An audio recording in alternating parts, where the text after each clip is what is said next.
Iniciamos agora nosso painel CNI BISMEF, liderança empresarial para as próximas NDCs, investimento, inovação e implementação. Este painel contará com a participação de especialistas, representantes de governos, do setor acadêmico, de organizações internacionais e do setor privado, para demonstrar e discutir as melhores práticas e obstáculos para a implementação e o que a COP29 precisa abordar para que todos avancem mais e mais rápido. Para dar as boas-vindas, convido ao palco o Superintendente de Meio Ambiente e Sustentabilidade da CNI, Davi Bontempo.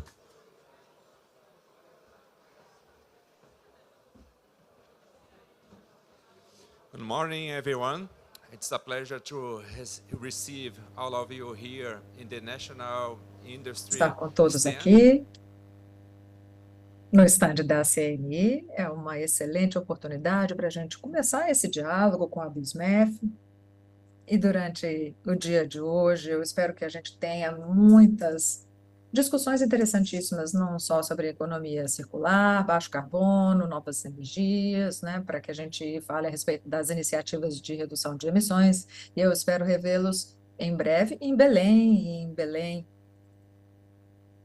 nós vamos tentar nos organizar, né, e providenciar boas iniciativas, assim como fizemos em outras COPs, embora a gente, claro, saiba que vai ser bastante diferente só por estarmos na Amazônia, né, e esperamos mais uma vez estar com todos vocês no nosso stand lá. Muito bem-vindos mais uma vez, e mais uma vez vamos agora começar o nosso painel. Convido ao palco o nosso keynote speaker, enviado especial do governo dos Estados Unidos para o clima, Rick Duke.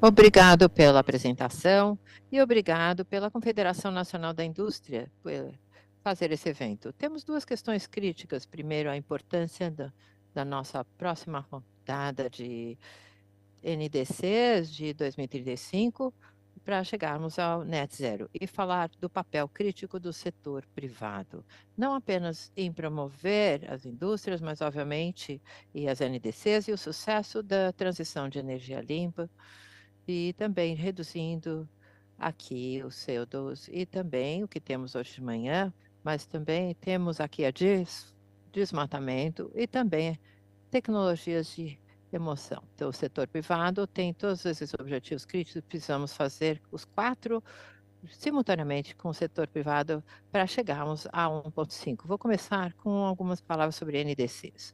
Como vocês já sabem, as NDCs vencem em dia 10 de fevereiro, todas as partes do Acordo de Paris devem ter novas contribuições determinadas ou atingir as NDCs que são o que temos para 2035. Esse é um momento importante. Esse próximo conjunto de NDCs representam nossa melhor chance de manter o objetivo de 1,5 graus.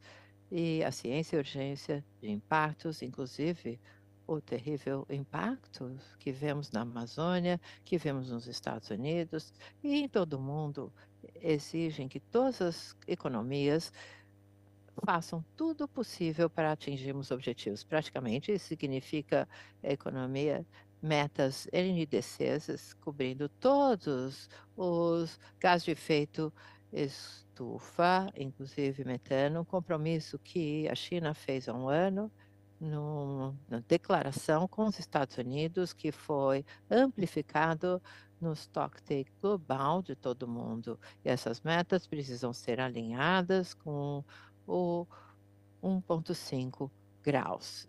Eu devo acrescentar, precisamos ter um caminho para nossas metas de emissão zero, de carbono zero. Precisamos ter aqui, abaixo da linha de fama que temos aqui, precisamos oferecer um progresso ano após ano. Aqui, no setor privado, as NDCs não são críticas para solucionar o problema da crise mundial, mas também precisam promover crescimento econômico e a transição do clima. Sabemos que aqui as metas de NDC com 1,5 graus têm que ter estrutura de investimento que são chave para financiar e conseguirmos realizar isso. Nos Estados Unidos, criamos aqui a nossa NDC de 2035, como ouviram do John Podesta. Estamos fazendo esse trabalho e estamos, obviamente, considerando todas as fortalezas que temos no setor privado e chegar a essa transição, independente das transições no nosso nível nacional, politicamente. E nossas prévias NDCs, nós vamos cobrir todos os setores e categorias de emissões. Vamos incluir também gases de efeito estufa. E aqui temos as conversas na COP29, temos o setor privado reunindo, discutindo seu próprio papel em promover as NDCs e fazendo investimentos para atingir as NDCs. Eu acredito tem sido aqui a crença do governo Biden é que precisamos ter o governo junto com o setor privado. Aqui temos a legislação de redução de emissões. Isso representa o maior investimento na ação climática na história. Seus créditos tributários e investimentos são duráveis no setor privado. E também temos aqui investimentos de vários atores, desde do presidente, os governos dos Estados, mais de 150 bilhões de dólares de investimento de energia limpa, reconhecimento da liderança do setor privado. Os Estados Unidos desenvolveu e participou de parcerias público-privadas que agregam e impulsionam o poder do setor privado. Peguem, por exemplo, a coalizão LEAF, que é uma parceria público-privada para trabalhar com vários países tropicais, inclusive o Brasil, que reduzem desmatamento com medidas aqui com setores e reduções de desmatamento, da forma que o Brasil fez nos anos recentes, entrando, reduzindo o seu desmatamento, mais 50% dessa coalizão, tem mais 100 bilhões de dólares e empresas que estão aqui querendo comprar créditos de carbono para reduzir emissões. Devo dizer, algumas semanas, o governador do estado do Pará, que será anfitrião da COP30, assinou um acordo de 180 milhões de dólares e há muito mais a vir à medida que o Brasil encerra o seu trabalho de desmatamento em 2030 e se incentivar por outros países tropicais engajando nessas oportunidades.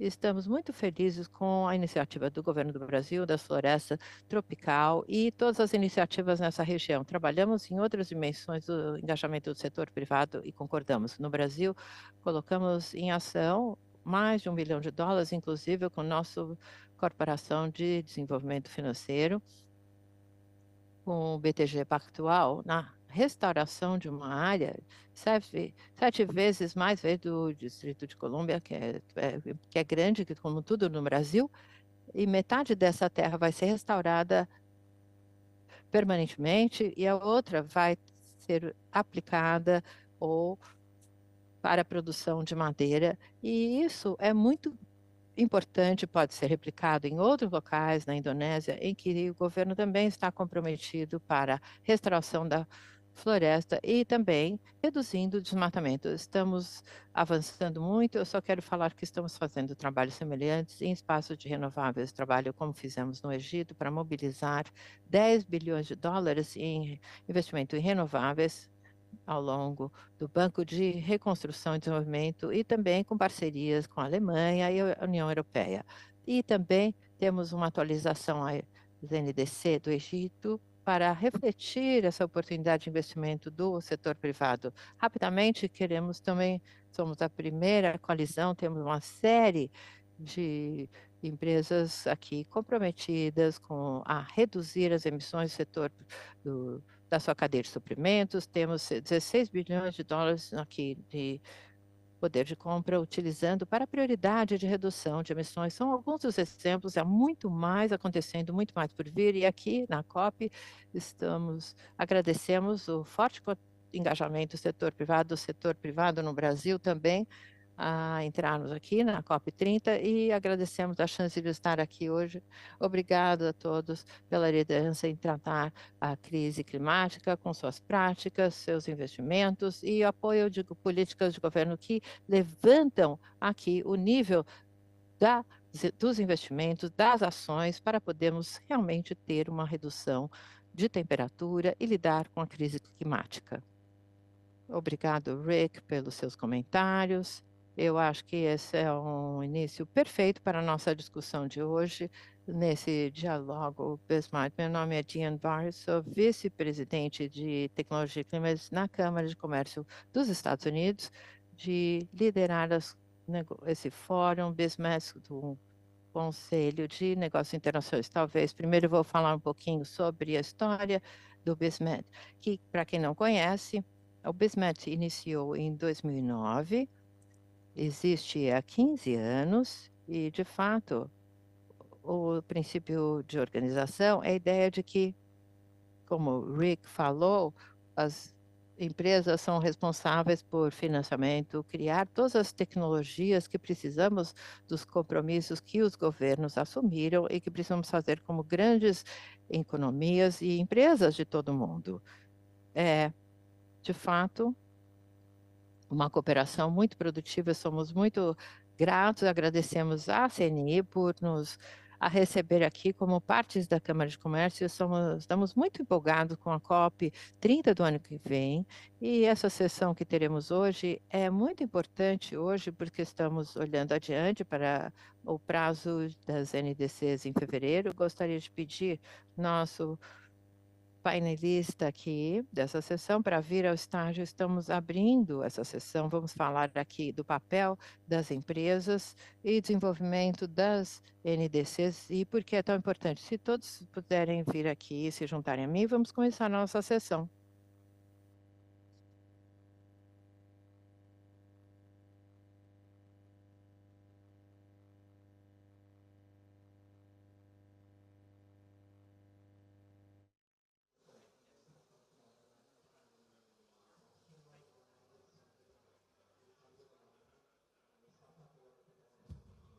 Good morning.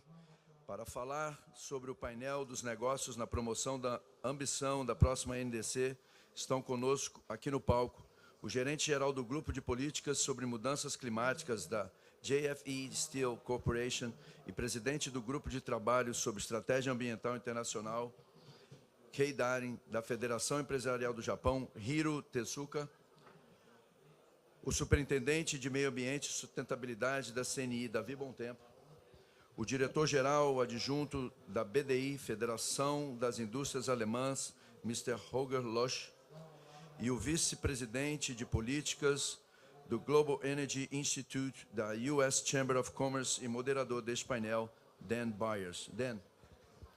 Great. Thank you so much, and I'll maybe repeat those introductions in Muito English. obrigado. We have Talvez eu really a repita wonderful, essas distinguished apresentações em inglês. Temos aqui um painel distinto, maravilhoso, que conhecem muito a COP e estão aqui várias vezes. Então, temos aqui Hiro Tezuka, à minha esquerda. Então, aqui, gerente-geral do Grupo de Políticas sobre Mudanças Climáticas da JFE Steel Corporation, Davi Bontempo, que é superintendente de Meio Ambiente e Sustentabilidade da CNI. E aqui, o nosso amigo Holger Losch, diretor-geral adjunto da BDI, Federação das Indústrias Alemãs.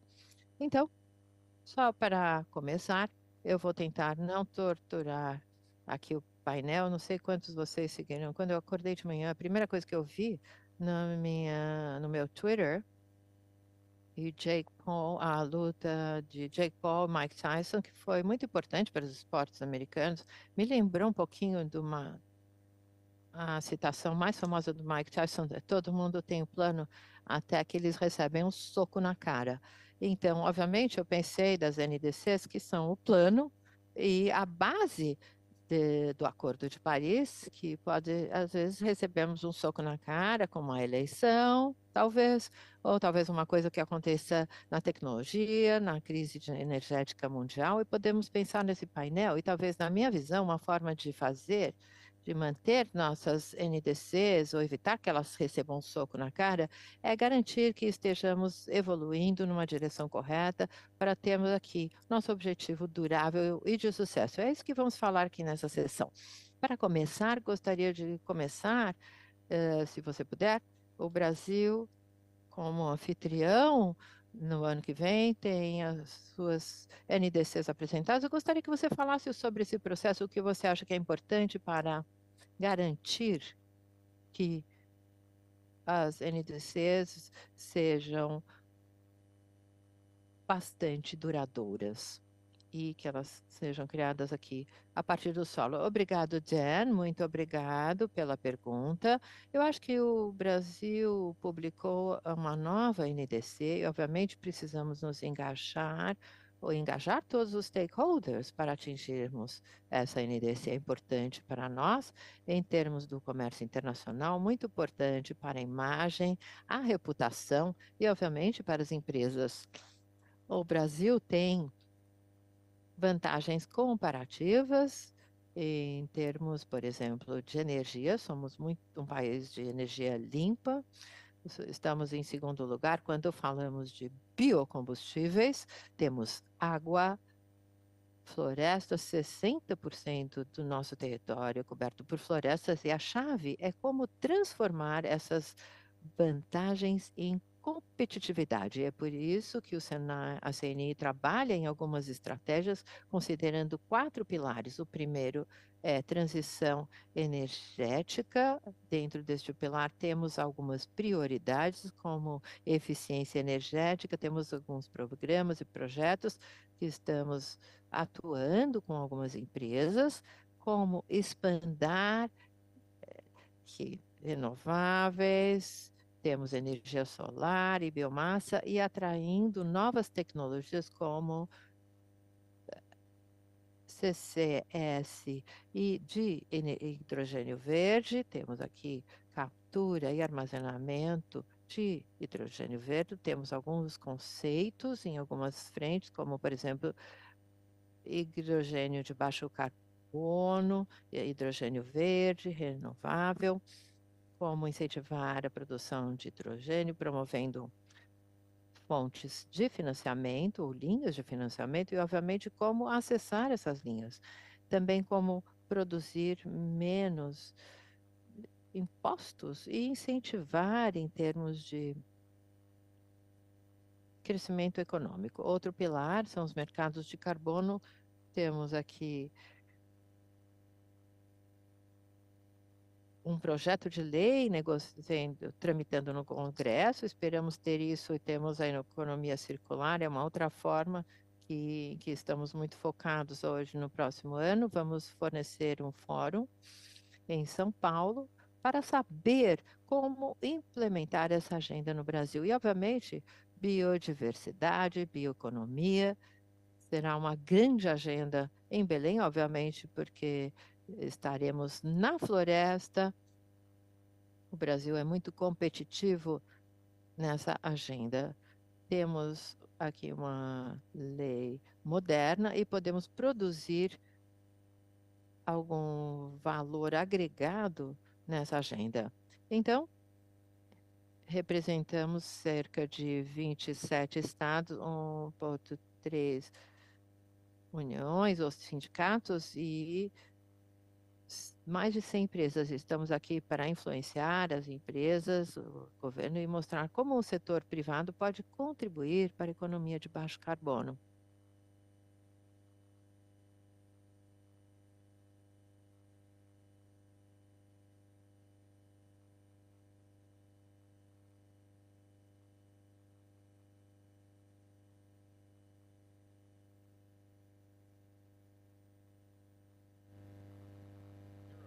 Next, and please tell us about the situation in Japan, lots of changes there, and the role of business in Japanese NDC.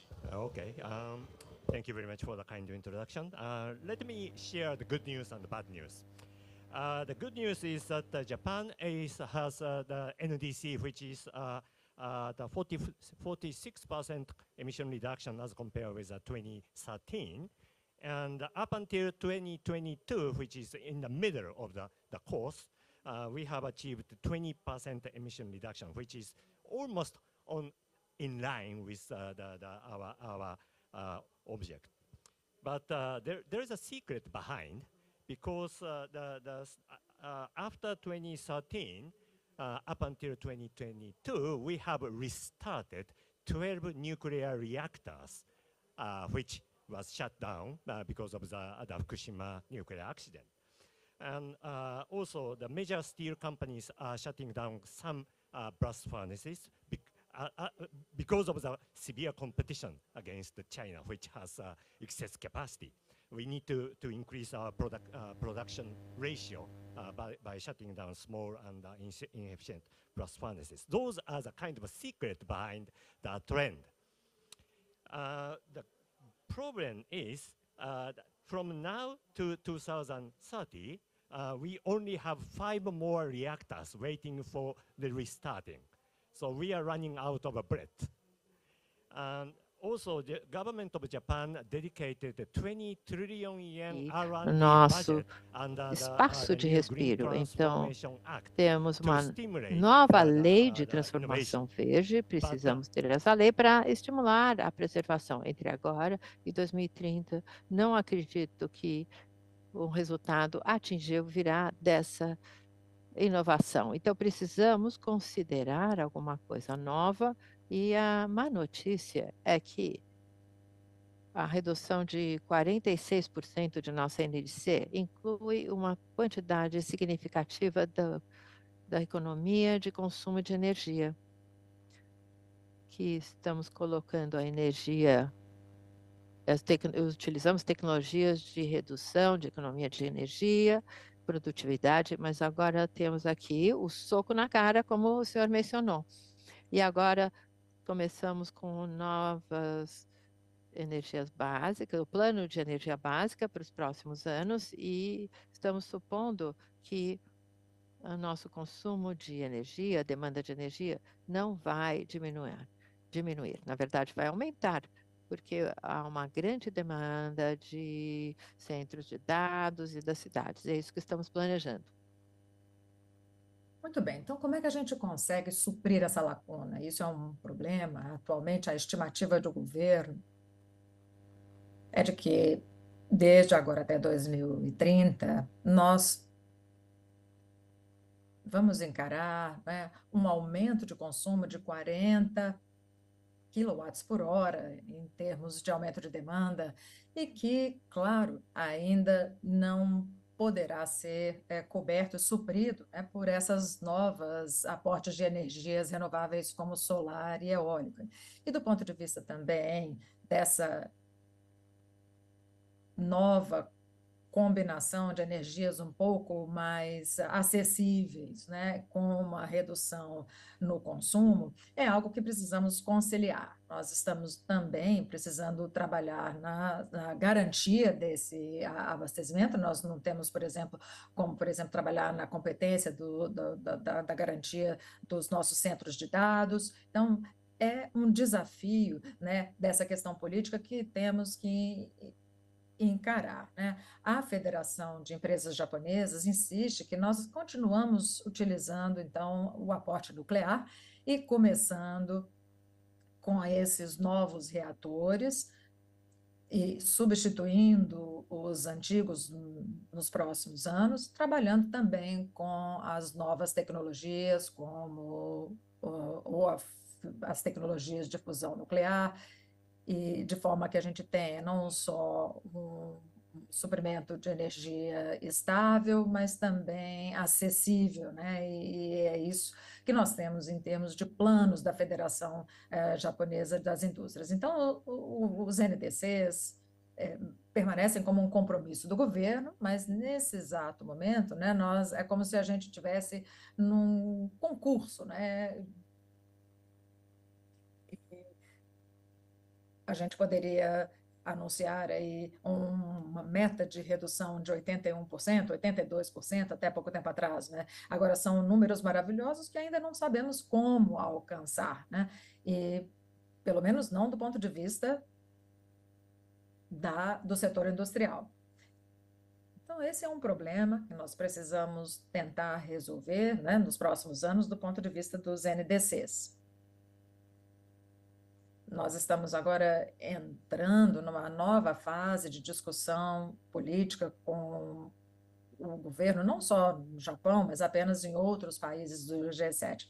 Era isso que eu tinha para contribuir. Muito obrigado, nós agradecemos muito, senhor Tezuka, pela sua perspectiva, né, e falando a respeito aí desse, né, usando essa metáfora, né, do concurso de beleza, né, e também fazendo esse desafio, que não é diferente do nosso lá nos Estados Unidos em relação aos novos centros de dados e da garantia de abastecimento energético, né? Agora, muito obrigado, senhor Loach. O senhor pode nos falar um pouquinho a respeito da comunidade europeia, dessa perspectiva? Sim, primeiro, agradeço o convite, né? A Alemanha, na verdade, não tem, né, o NDC, porque a Europa tem o NDC. Então, nós estamos acompanhando isso muito de perto. E o que eu posso dizer é que a situação da Europa é um tanto quanto peculiar, porque nós temos, né, um processo eleitoral se aproximando e a comunidade vai acontecer aí um processo no 1º de dezembro, nós temos as audiências se aproximando das comissões e, primeiro, eles precisam decidir na meta de 2040, que foi, né, proposta pela comissão anterior, e é preciso que isso seja dialogado, né, para que a gente basicamente vai estar trabalhando com um número, né, de 90%, e nós vamos fazer esse cálculo para alcançar os de 2035, né? Vamos sair dos 90% para 81%, que é um pouquinho mais do que o que o senhor comentou, o senhor Tezuka, para o Japão. Então, do ponto de vista organizacional, é bem possível que o NDC europeu chegue, né, um pouquinho depois de fevereiro, tá? Agora, pensando da perspectiva política, nós temos aí, né, o Green Deal em 2019, 4 anos depois de Paris, com muitas expectativas, muita esperança, uma série de dinâmicas no estabelecimento das metas, mas aí nós tivemos a Covid, né, a guerra da Ucrânia, depois da disputa China-Estados Unidos e uma série de outros eventos. Então, depois nós ainda tivemos, né, os novos comissários e, ou seja, uma intensificação do diálogo de equilíbrio entre os aspectos econômicos e ecológicos, né? Muito mais a respeito de competitividade, resiliência. Então, ao longo dessas arenas políticas na Europa, ficou claro que nós vamos ter que lidar com outros desafios além da proteção, né, e dessa questão climática, né? Essa questão da segurança, né, e das políticas de defesa vão custar uma parcela significativa, né, do nosso orçamento, né? A gente sabe aí temos vários elefantes na sala que vamos ter que lidar, e do ponto de vista da resiliência, né, nós temos matérias-primas críticas que vão demandar esforços significativos para que a gente, de fato, consiga, né, alcançar as metas de descarbonização. E nós também já discutimos isso abertamente, no sentido de que a Europa, como um dos pioneiros, né, pode ter um papel importantíssimo, e muito já se discutiu, porque, né, nós temos, no caso da China, por exemplo, os subsídios, e os Estados Unidos com o IRA, que é se não um subsídio, mas também um conjunto, né, dessas políticas, e nós estamos tentando estabelecer aqui vantagens competitivas no campo das tecnologias verdes. Então, eu, claro, estou usando aqui a questão da proteção do clima como uma faca de dois gumes, mas ainda assim, nós, como SBDI, nós publicamos um estudo no qual deixamos muito claro ou muito clara, melhor dizendo, essa premissa, né, de que a base industrial ela tem um papel importante. Nós sabemos, né, que, claro, o setor industrial está em constante mudanças e a gente precisa ter visões mais claras sobre onde estaremos daqui a 30 anos, né, e também onde precisamos ganhar mais resiliência, como, por exemplo, no setor de infraestrutura. E temos que ser um pouco mais ousados também no desenvolvimento e na proteção desses mercados e das novas tecnologias que vão trabalhar com esses princípios verdes, né? Então, né, em relação aos nossos NDCs e a essas nossas comissões, né? Vocês estão vendo que isso não está acontecendo com a frequência que gostaríamos. Nós estamos com esse novo processo eleitoral para acontecer na iminência já, né? Vamos dizer, fevereiro está se aproximando, e nós já tivemos algumas reações, né? A von der Leyen, por exemplo, ainda não promoveu um Green Deal como em 2019. O que nós temos até o momento, nós temos um plano ou um acordo industrial, claro, né? Mas ainda assim a pergunta é com que agilidade a gente vai conseguir reunir todos os nossos, digamos assim, né, todo o nosso armamentário para poder reagir a isso, né, sendo que as regras do jogo ainda não estão totalmente, digamos assim, justas para todos. Nós estamos ainda buscando um equilíbrio melhor. Não significa que nós estamos nos livrando de metas, né, climáticas, porque seria exatamente o pior a fazer, né? Seria o mais contraproducente, mas um pouquinho mais de flexibilidade, como o artigo 6º, por exemplo, para que a gente possa alcançar as metas climáticas, mas ainda nos permanecer um tanto quanto competitivos. Muito obrigado, senhor Locho, uma excelente visão geral, um apanhado, né?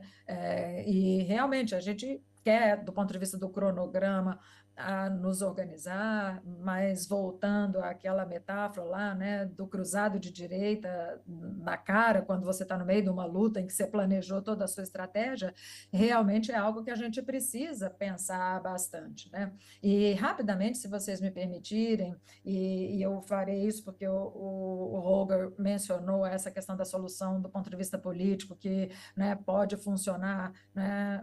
A gente já sabe aí que nós temos os CBAMs e que foram, claro, buscados, mas com uma certa controvérsia. Nós temos os GX, temos o IRA, nós temos os Power RUs 50-55, e nós temos algumas prioridades políticas que possivelmente podem ser mantidas, né? E olhando aí para esse futuro breve. Sim, muito obrigado. Olha, aqui no Brasil, nós temos os NDCs econômicos que precisam levar em consideração vários, né, setores econômicos, não só o setor industrial. É claro que a indústria aqui no Brasil ela é pujante, mas ela é responsável por apenas 10% do ponto de vista das entradas. Então, a gente precisa recompor contando com as estratégias dos outros setores. E aqui no Brasil, nós temos 5 ou 6, né, políticas que vão trabalhar com essa fase de transição, a transição energética, a transformação do agro. Nós temos outros planos que vão nos convidar a agir, né? E estamos com alguns setores que vão estabelecer metas, né, para fortalecer esse compromisso, de forma que a gente consiga alcançar os nossos NDCs. Claro que precisamos de linhas de financiamento que vão otimizar os nossos recursos, né, que vão ser aplicados nesses setores estratégicos, e também construir, né, um pouco dessas competências para abordar e receber essa nova economia, né, se é que estamos prontos. Lembrando que temos desafios como, por exemplo, a questão da educação e outras políticas públicas que precisam ser estabelecidas para essa fase de transição.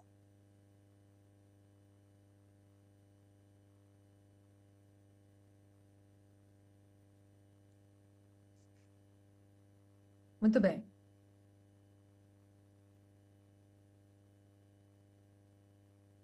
Na verdade, o NDC é só a preparação para essa meta a médio prazo, longo prazo, né? Mas nós estamos pensando, né, muito mais a longo prazo. Então, a contribuição do ponto de vista corporativo e negocial deveria se basear, né, nas nossas competências econômicas, né? As políticas governamentais, elas se concentram excessivamente, né, nas políticas de oferta, ou seja, oferecer subsídios, né, melhorar, né, as preparações orçamentárias, que seria basicamente o lado da oferta, e implementar subsídios ou políticas de subsídios, né, para as tecnologias neutras em carbono, que também já sabemos merecem esses respectivos subsídios. Agora, do ponto de vista, né, corporativo, é claro que isso precisa estar em curso, né, para essas atividades acontecerem. E o outro elemento que precisa estar presente é a demanda, né? Então, essas tecnologias neutras em carbono, elas podem sim impulsionar o crescimento, mas a premissa subjacente a isso é o mercado verde do futuro, né? O verdadeiro mercado verde, além daquele que é subsidiado. Então, da minha perspectiva, né, eu acho que não só o governo japonês, mas os demais estão trabalhando demais na oferta e se esquecendo um pouquinho da parte da demanda, né, da promoção da demanda. E os consumidores, eles estão agora começando a se preparar para pagar por essas tecnologias, né, por esses produtos verdes, pelos seus próprios recursos. E os investimentos, eles precisam ser feitos na escala correta. Excelente, e, né, pegando carona nisso, né, nós estamos vendo aí do ponto de vista da política, no que acontece nos Estados Unidos, na Europa, né, e no caso do IRA, um bom exemplo é o hidrogênio, né, e nós temos já créditos tributários e incentivos tributários que são fantásticos, só que nós já vemos um prêmio excelente, embora a gente não tenha, né, como o Holger falou, no caso da Europa, você tem que usar o hidrogênio, mas isso não necessariamente significa que a produção vai ser materializada, né, dentro de um futuro breve, né? Então, eu não sei se o Holger quer falar um pouquinho mais do ponto de vista político a respeito disso. Se nós observarmos aqui uma perspectiva bastante genérica, né, os governos eles podem, né, fazer duas coisas. Você pode, né, estabelecer metas e subsídios. E a discussão que a gente sempre tem é: a gente vai trabalhar com preços, com subsídios e com comando e controle. Então, temos que lembrar que, por mais que a gente invista, é preciso que essa mescla seja feita com muito bom senso e muito equilíbrio, né? Nós já vimos uma série de projetos piloto na Alemanha, empresas que trabalharam lá com plantas de hidrogênio verde, energia verde, e a pergunta é: será que isso vai funcionar? Será que, né, o preço excessivo vai compensar? E temos alguns casos muito interessantes, mas o que eu posso dizer é que os governos ainda não serão capazes de simular esses business cases, né, numa escala global, somente com créditos tributários. É fundamental que a gente tenha um portfólio muito melhor, né, com menos regulamentação, com, né, sistemas jurídicos tributários que acolham e facilitem, né, os investimentos.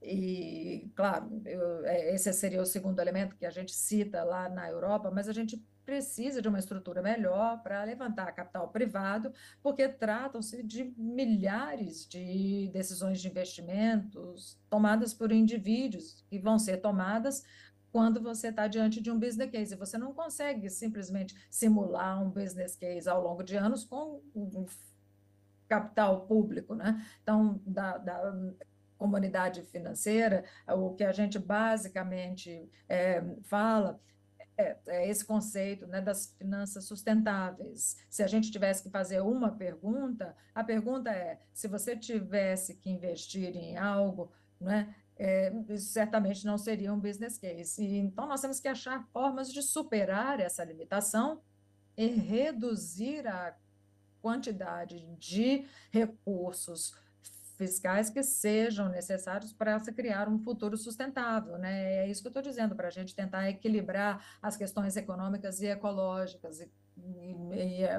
E eu devo dizer que é isso aí que eu chamo de, né, deixar as regras do jogo justas para todos, né? Você pode, claro, né, aumentar preços até onde você quiser, se todos puderem pagar. Agora, se você tiver, né, uma parte, né, do mercado pagando preços muito menores, é muito mais difícil você equilibrar essas regras do jogo de uma forma satisfatória. E aí é muito mais fácil você ter aquela situação, né, do lutador chegar e de cara já levar um cruzado de direita, né, como foi a metáfora que você utilizou. Obrigado, Roger. Muito, muito interessante. É claro, nós temos, sim, né,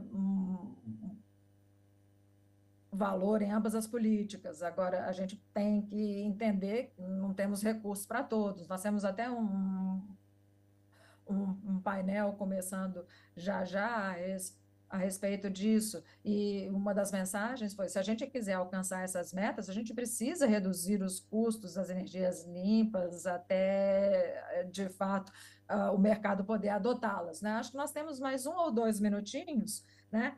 Até a nossa próxima sessão. Não sei se vocês têm comentários finais, né? Para eu, pelo menos, poderia dizer o seguinte, que a pergunta que eu deixaria seria: uma das tecnologias e políticas que vocês acham que vai se tornar, de fato, né, a pergunta do século, né? Porque talvez daqui a um ano a gente não vai falar sobre data centers. E talvez a energia cinética seja a próxima, né, eficiência energética do futuro, né? E a gente nem sabia muita coisa, eu tive que buscar, mas enfim, se vocês tiverem aí algum ponto que vocês acreditam que agora está começando a ser citado, mas que talvez vá se tornar o futuro. Eu gostaria de falar que o Brasil tem a oportunidade de ter uma posição bastante favorável para prover isso ao mundo. Temos algumas vantagens, nosso foco está em exportação e podemos também aplicar isso em outras cadeias de suprimento. Podemos ser competitivos e, claramente, podemos fornecer esse suprimento para vários países, porque há demanda. Há muitas questões aqui que são críticas, mas uma delas, eu ouvi dos Estados Unidos recentemente que há um subproduto. O Geosummer de nova geração. É um tipo de renovável e é uma tecnologia bastante interessante. Está usando a mesma infraestrutura de tubulação de outras tecnologias, mas não para desenvolver gás natural, mas usar a água para aquecimento e depois devolver às turbinas. Então, o fornecimento desse calor é o que gera energia. Então,